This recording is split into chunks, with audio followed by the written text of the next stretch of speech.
এই এই কে আপনি? আমি আমি আমি আমি কেউ না, চাচা। চাচা?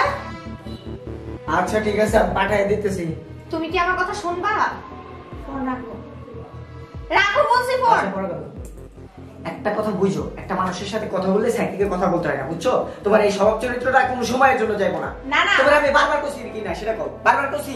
হ্যাঁ, যে কার সাথে কথা বলে সাইড থেকে কথা কইবে না? এমনি চিল্লা চিল্লা কথা কইতেছো, লোকজন কি ভাববো? লোকজন কি ভাববে? বাসার ভিতরে কি হচ্ছে তুমি কি সেই খবর রাখো? কি হইতেছে কি শুনি? কি হইতেছে? শোনো, তোমার বাবার তো বয়স হয়ে গেছে, কিন্তু তোমার মা তো এখনো রূপ যৌবন আছে। তো তোমার মা যদি এখন কিছু একটা করে ফেলায়, তার দায়ভারটা কে নেবে? তুমি সন্তান হয় কি বাহিরে মুখ দেখাইতে পারবা? মুখ দেখানোর কি আছে? এখন আমার আসল মা মারা গেছে, এটা সৎ মা বিয়ে করে আনছে, স্বাভাবিক হতেই পারে। সেটা আমি কি করব বলো? তোমার বাবা বিয়ে করছে, তোমার বাবার বয়সের একটা কথা বলো না, কেন এই অল্প বয়সের একজনকে বিয়ে করে নিয়ে আসলো? সেটা তোমার সমস্যা কি? আমার সমস্যা না। সমস্যা আছে। একটু আগে আমি আমার রান্নাঘরে কাজ করছিলাম, হঠাৎ করে দেখি তোমার বাবা চিৎকার দিয়ে উঠছে। কেন? এটাই তো আমি বলছি, আমার কথাটা আগে শোনো। হঠাৎ করে দেখি তোমার বাবা চিৎকার করে দিয়ে উঠছে। ওখানে যাওয়ার পরে দেখি তোমার বাবা বেগুন নিয়ে বসে আছে। বললাম যে বাবা কি হয়েছে? বলতেছে বৌমা, আমি একটা বেগুন নিয়ে আসছিলাম ভাজি করে খাওয়ার জন্য, তোমার শাশুড়ির ভয়েতে আমি বেগুনটা লুঙ্গির ভিতরে রেখে দিছি, এখন তোমার শাশুড়ি এসে এটা ভেঙে দিছে। বাবা বেগুন লুঙ্গির ভিতরে রাখতো মানে? এটাই তো বলছি, কারণ ওই যে তোমার যে মানে সৎ মা, সে নাকি বেগুন দিয়ে কাজ চালায়। এটাই তো বলছি যে তাহলে তোমার বাবা কেন একটা বয়স্ক মহিলাকে বিয়ে করলো না, একটা অল্প বয়স্ক মহিলাকে বিয়ে করে এখন মানে তুমি বলতে চাইতেছো আমার বাবার সমস্যা বিদায় সে মানে বাবার সাথে না থাকে ওইটাকে এগুলা কথা? পারতে তোমার বাপের বাড়ি যা কইও, আমার ফ্যামিলির বিষয় কইও, তোমার তো এই সমস্যা আছে। পরের মেয়ে যে কোনো কথা বললে সমস্যা, এখন যদি একটা কিছু করে ফেলে তখন আর সমস্যা এই হবে। গলা ফারবা না কই দিলাম। আমি বাবারে ডাক্তারের কাছে নিয়ে যাবনি। আর এইগুলা কথা পেটে আছে, পেটে দেখ কোন সময় বের করার চেষ্টা করব। বের করে আমি মানুষকে বলিনি, আমি তোমাকে বলতে আসছি, তাও আমার জ্বালা। যত সব একটা ভালো কথা বলে আমার জ্বালা। থাকো তুমি তোমার এগুলা নিয়ে। এরকম স্বাধীনতা চাইছিলাম আমরা? হ্যাঁ, এরকম স্বাধীনতা চাইছিলাম? বউ আমাদের উপর চিল্লাইবো? চাইতে না রাহাই ভালো। তোমাকে আমি দিলাম অধিকার, তাই না? অধিকার রাত্রে বেলা কোনো কিছুতে নাই, আবার দিনের বেলা এখন রোমান্টিকতা দেখাইতে আসছে, তাই না? রাত্রে তো মনে করো যে যারা নতুন নতুন বিয়ে করবে, আমরা কি নতুন? আজ 2-3 বছর হলো আমাদের বিয়ে হয়ে গেছে। পুরাতন তুমি তো সেই মানে পুরাতন আর নতুন দুইটাই সমান, কোনোটার ভিতরে তফাৎ দেখি না। আচ্ছা শোনো, ভালো কথা তোমারে বলতে ভুলে গেছি, এদিকে আসো। আমি একটু বাজারে যাই, চাচা আসতেছে, আমার গ্রামের দূর সম্পর্কের চাচা। ওই যে তুমি আর আমি পালিয়ে বিয়ে করছি, যে মারে বুঝাই না, সে আসতেছে। আর তোমার দেখতে আসবে, মানে তোমার আচার আচরণ দেখতে আসবে। ভালো করে কথাবার্তা বলো, আর যখন যেটা বলে সেটা শুনো। আমি বাজারে যাবো আর আমো, দুপুরে বাজার করার দরকার নেই, ঠিক আছে? তোমার বোধহয় ঘুম পাচ্ছে, তাই না? ঘুমে যাও। আচ্ছা তুমি যাও, আমি শুয়ে পড়ি। আচ্ছা শুয়ে পড়ো, আমি বাজারে যাই। হ্যাঁ আচ্ছা ঠিক আছে, তাড়াতাড়ি এসো কিন্তু। ওকে। যাই, অনেক ঘুম পাচ্ছে।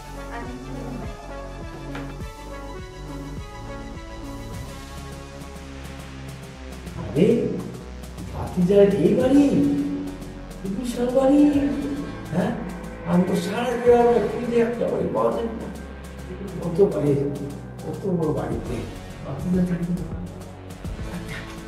আমি যখন আসছি বাড়িতে কয়েকদিন থাকবো, বাড়িটা কোথায়? কত পরিস্থিতি।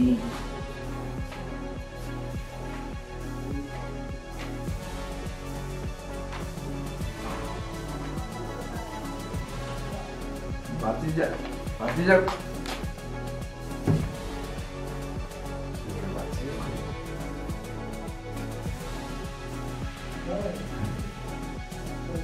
ভাতিজার বউ এত সুন্দর হয়ে গেছে।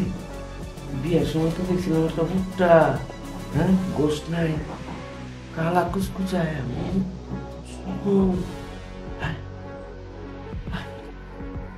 শহরে থাকে তো, ওরই তো কথা।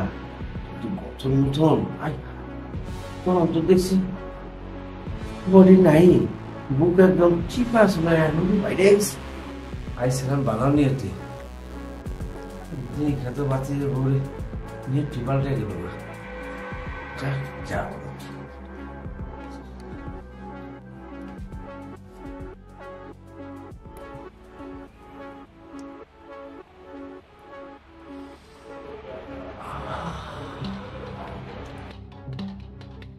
গ্রান এত গ্রান ভিতরটা না জানি কত গ্রান। ডাক্তার পাইছি।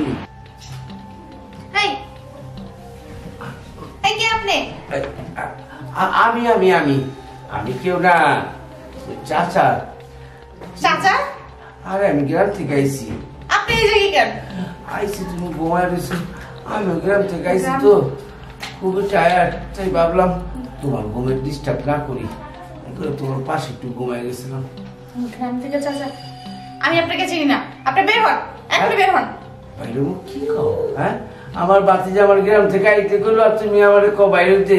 বাতিজা ডাক দাও। আপনার ভাতিজা তো বাইরে গেছে। বাইরে গেছে? আচ্ছা ঠিক আছে, তুমি ঘুমায় পড়ো, আমি ঘুমায় পড়ি, বাতি চাইলে তারপর কথা হইব না। আমি আপনার সাথে ঘুমাবো কেন? আপনি যাবেন এখনই? আমি জানি আপনি আপনি ওই চাচা না। আমি আপনাকে দেখলে চিনতাম না, আর তো আপনাকে দেখে চিনি নাই। আরে ভালো করে খেয়াল করো, বিয়ার সময় আমি শাকিল চাচা, যেদিন তোমার বিয়ে হয় তুমি কবুল করতেছিলে না, আমি পরে যাই কইলাম কবুল করো মা, কবুল কর। হ্যাঁ, তারপর কইলাম যে আমার বাড়ি চাইবা, মাঝে মধ্যে বুঝা দেবা, তোর মনে আছে? ও আচ্ছা, আমাকে তো ফারহান বলছিল আজকে যে একটা চাচা আসবে, যে বিয়ের সময় ছিল, কিন্তু কথা হচ্ছে আপনি আয়শা আমার গায়ের উপর উঠলেন কেন? আহা শুনো, আমি তোমার গায়ের উপর উঠছি তো খারাপ নিয়তে না, তোমার গায়ে কত দেখবার, আমার বাতিজার বউ, একটু দেখতে হয়। তুমি তো আসলে বিয়ের সময় কি আসলা, পাতলা আসলা, ঠিক আছে না, কিন্তু তোমার শরীর, শুনো, প্রশংসা করা কি খারাপ? তোমার যে শরীর হয়েছে এত সুন্দর, এত গোস, আর তোমার যে এই যে চেহারাটা এত সুন্দর, রেখে নায়িকার মতো হয়ে গেছে, আমি না দেখা অবাক হয়ে গেছি। হায় হায়, আমার বাতিজার বউ এত সুন্দর হয়ে গেছে যে নাকি আসলে কে কালা বানু, সে এখন সাদা বানু হয়ে গেছে। তো এটা কি খারাপ? আমি কি খারাপ চোখে দেখছি? তুমি কিন্তু অনেক সুন্দর হয়ে গেছো, বলছো আমার নায়িকা ববিতার মতো লাগতেছিল। আর তোমার ঠোঁট, তোর চোখ এত সুন্দর। তুমি এক কাজ করো না, ওই ফিল্মে ভর্তি করে যাও অথবা নাটকে যাও। দেখেন চাচা, উল্টা পাল্টা কথাবার্তা বললেন না, ঠিক আছে? এমনিতে আইসা সর্বপ্রথম একটা রং কাজ করছেন, আমার পাশে এসে শুয়া, আবার ফের এখন উল্টা পাল্টা কথা বলছেন। আমি তোমার চাচা, বাইরের মানুষ, আমি শুইতে পারি, শুইতে পারি, পড়তে পারি, ভরতে পারি না, আমি ওইসব কথা করি, মানে আমি তো চাচা মানুষ, আমার দ্বারা কি তোমাকে খারাপ কিছু হইব?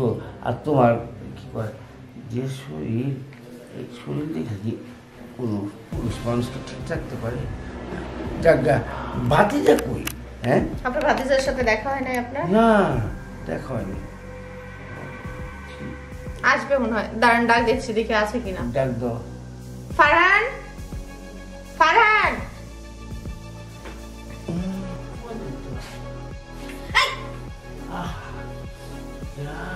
এই নাও বাজার আনছি, তাড়াতাড়ি। ভাতিজা, আরে চাচা ভালো আছেন? আমি বাজারে গেছিলাম, এর জন্য আপনার নিতে পারি না। কথা বলা হয়েছে চাচার সাথে? হ্যাঁ, অনেক কথা। এটাই আমার বউ, আপনার যে কইছিলাম। তোর মতো কত সুন্দর গায় না, কেমন মতো একদম। আমি যা দেখলাম আগে তো উল্টা আসলো, দশটা কি হ্যাঁ সুন্দর হয়ে গেল।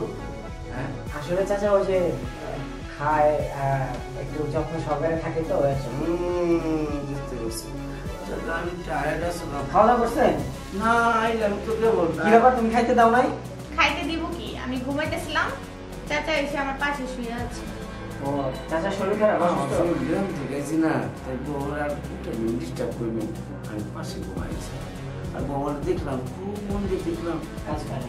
হ্যাঁ, মন মানসিকতা ভালো আছে, খুব মন শরীরটা ভালো, সুন্দর। আচ্ছা আমি করলাম, গোসলে গেলাম, তাড়াতাড়ি কথা সেরে এসো। চাচারে খাবারটা দাও, বাজার আছে, ফ্রিজে খাবারটা আছে। আচ্ছা চাচা আপনি বসেন, আমি খাবারের ব্যবস্থা করব। আচ্ছা খাবার না, হুনো হুনো হুনো, সারা বছর তো খাইছি, দেখেছি আমি তোমার কথা বলি। বাড়িতে ঠিক তোমার